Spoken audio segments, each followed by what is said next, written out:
Okay, so we're diving into some seriously creepy stuff today, huh? The Dyatlov Pass incident Yeah, this one is a... in the Ural Mountains back in January 1959. Yeah, it's a classic. We've got this source material that lays out like the initial discoveries, all that stuff.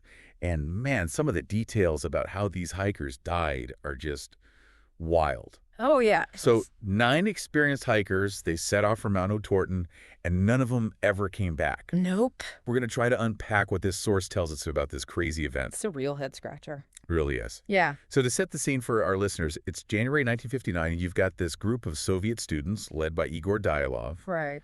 They decide to embark on this ambitious trek through the Ural Mountains, and the source really emphasizes that these weren't just some inexperienced folks out on a lark. No, not at all. These were skilled hikers, well-equipped, they knew what they were doing, and they were clearly pumped for this challenge. Yeah, the source makes that really clear. This wasn't just some naive adventurers unprepared for the harsh conditions. Right, they were the real deal. Absolutely.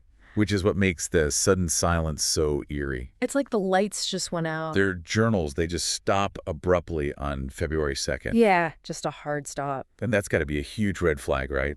Something went seriously wrong, and it sounds like it happened really fast. Oh, yeah, for sure. What could possibly cause such a sudden stop to their record keeping? It's a question that haunts this whole case. And then weeks later, search parties finally find their tent. It's, well, it's not what you'd expect. It's a total mess, right? Yeah. The source says it was ripped open. Get this, it was ripped open from the inside. Yeah, that's one of the big mysteries. Okay, let's break that down for a second.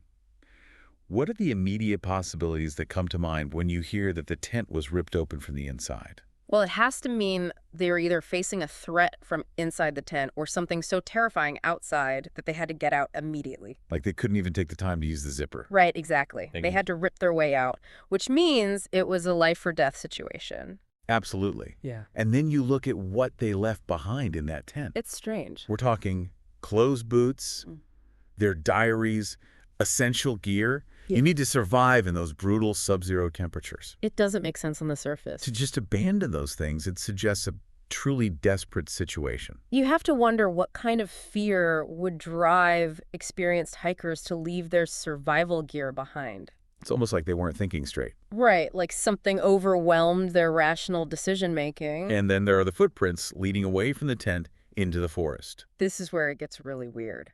Barefoot footprints in the freezing cold. I mean, how do you even wrap your head around that? Right. These were experienced hikers. They knew the dangers of the cold, and yet they ran off without even taking the time to put on their boots. It defies logic. It's like their fear was so intense it just shut down all rational thought. It's like they were running from something truly terrifying. Exact. And then the first bodies are found. It's grim. 2 of them near a pine tree. And the source specifically says they were only in their underwear. Just like the clothes left behind in the tent. It's all connected, right? What kind of scenario could possibly explain experienced hikers fleeing into a frozen wilderness half-dressed? There are a few possibilities, but none of them are easy to swallow. Were they asleep when whatever happened occurred? Did they have some reason to believe taking off their clothes was necessary? There's this thing called paradoxical undressing that can happen with hypothermia, where people actually feel hot, even though they're freezing. So maybe that explains it. It's possible, but given how quickly they seem to have left the tent, it doesn't quite fit. They probably just ran out in whatever they were sleeping in, pure panic. Driven by some unknown terror. Yeah, it's unsettling. Then 3 more bodies are found later, and the force mentions that it looked like they were trying to get back to the campsite. Like they were trying to regroup. So they scattered at first, Hmm. but then maybe some of them realized how dangerous the situation was and tried to make it back to the tent for shelter or supplies. A desperate attempt to survive? Yeah, a last-ditch effort. Makes you think about what they must have been going through. And then the really disturbing stuff comes out when they find the final 4 bodies months later. This is where it gets really dark. The injuries are just horrific. Crushed ribs, one of the victims is missing their tongue, and then there's this mention of radiation on their clothes. Yeah, the injuries are a huge part of what makes this case so mysterious and disturbing. Let's unpack that a bit. Hmm. What do those injuries tell you? Crushed ribs, a missing tongue, radiation. Well, the crushed ribs suggest a massive amount of force, like something slammed into them.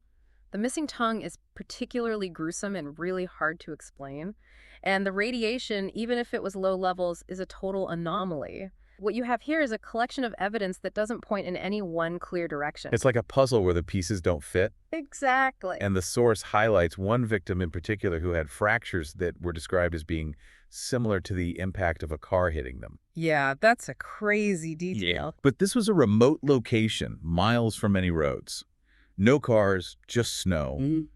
How do you reconcile that kind of injury in a place like that? It's one of the most baffling aspects of the case. The force needed to cause those kinds of injuries. It's just not something you'd expect to find in that environment. It makes you think about forces or events that are outside of the normal realm of hiking accidents. That's like something impossible happened. Yeah, it really is. And so the official Soviet explanation, which our source points out, was unknown compelling force. Catch-all explanation, right? It's incredibly vague, but it feels like an admission that even the authorities couldn't figure out what happened to these hikers, I think you're right.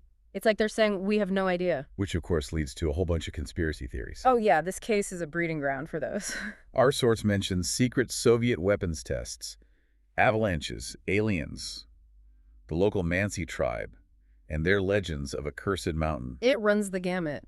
And then there are those reports from rescuers about strange orange lights in the sky. Yeah, that just adds fuel to the fire. It's easy to see how those details would lead to some pretty wild speculation. It's human nature to try to make sense of the unexplainable, especially when it's something as tragic and mysterious as this. And what's really creepy is that even today, people still reportedly vanish in the same area around Dyatlov Pass. Yeah, it's not just a historical mystery. It feels like there's something still going on there. Like the place itself is cursed or something. The source even talks about a more recent event in 2019 where a team retracing the original hiker's steps ended up running away because they felt like something was watching them. Now, that's just bone-chilling. Yeah, it makes you wonder if there's something more to this place than we understand. Like some unseen force or presence. It's definitely unsettling. And the story doesn't end there. The Russian government reopened the case in 2019. Really? I hadn't heard that. Yeah, and their conclusion was that an avalanche caused the deaths. An avalanche. But here's the catch. The case files from that investigation are still classified. So they're not being completely transparent. Not at all. And that obviously raises some questions about how thorough the investigation really was. It makes you wonder if they're hiding something. If there's more to this story than they're letting on. It's hard not to be suspicious. So as we wrap up this deep dive, it's clear that the Dyatlov Pass incident remains a truly bizarre and tragic mystery. We've got experienced hikers making completely inexplicable decisions, horrific injuries that seem almost impossible, the strange presence of radiation, and a whole lot of unanswered questions and conflicting information. It's a case that sticks with you. It really does. The continued disappearances, the classified files, it all suggests that whatever happened that night in the Ural Mountains might never be fully explained.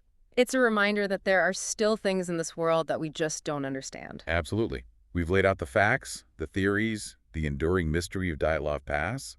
Now it's up to you, our listeners, to decide what you believe. What do you think really happened out there in that frozen wilderness? What unknown, compelling force claimed the lives of those 9 hikers? The mystery remains. And it probably always will. Thanks for joining us for this deep dive into the Dyatlov Pass incident. Until next time. Stay curious. And stay safe out there.